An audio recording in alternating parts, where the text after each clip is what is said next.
Surat municipal corporation SMC અને police તંત્રમાં નોકરી અપાવવાના નામે 4 લોકો પાસેથી 8.90 લાખની રકમ પડાવી છેતરપિંડી આચરવાના કેસમાં ઉધના પોલીસે પાલિકાના પૂર્વ ડેપ્યુટી મેયર છાયા ભુવાના બંને પુત્રો સહિત 3 આરોપીની ધરપકડ કરી વધુ તપાસ હાથ ધરી છે। સુરતના પુણાગામ વિસ્તારમાં સલૂનની દુકાન ચલાવતા નિર્મળભાઈ ભાનુભાઈ ચૌહાણનો સાળો ઉધના સ્થિત સિલિકોન શોપર્સમાં આવેલા સ્ટાર પ્રોજેક્ટ નામની ઓફિસમાં કામ કરે છે।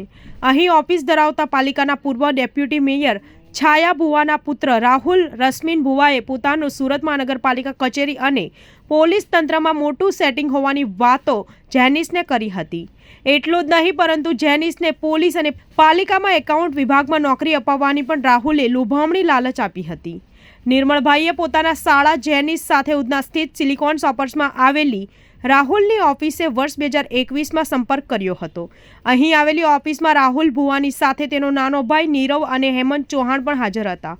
રાહુલ દ્વારા નિર્મળભાઈના દીકરા ધાર્મિક સુરત મહાનગરપાલિકા કચેરીમાં નોકરી અપાવવાનો વિશ્વાસ આપ્યો હતો, જેના અવેજ પેટે ₹5 લાખ જેટલી રકમની માંગણી કરી હતી। પરિવાર સાથે ચર્ચા કર્યા બાદ નિર્મળભાઈ દ્વારા પોતાના દીકરા અને ભાઈના દીકરા અક્ષયને સુરત મ્યુનિસિપલ કોર્પોરેશનમાં એસએમસીમાં એકાઉન્ટ વિભાગમાં નોકરી અપાવવા માટે ₹4.5 લાખ જેટલી રકમ રાહુલ ભુવાને આપી હતી। રાહુલ ભુવાએ ધાર્મિક તેમજ અક્ષયને પાલિકાના કોલ લેટર પણ આપ્યો હતો, જેથી વિશ્વાસ અને ભરોસો વધી જતા અન્ય એક ઓળખીતા વિજય ભટ્ટીનો પણ સંપર્ક કરાયો હતો, જેને પણ પાલિકામાં નોકરી અપાવવા માટે ભુવા બંધુએ ₹3.60 લાખ જેટલી રકમ પડાવી હતી।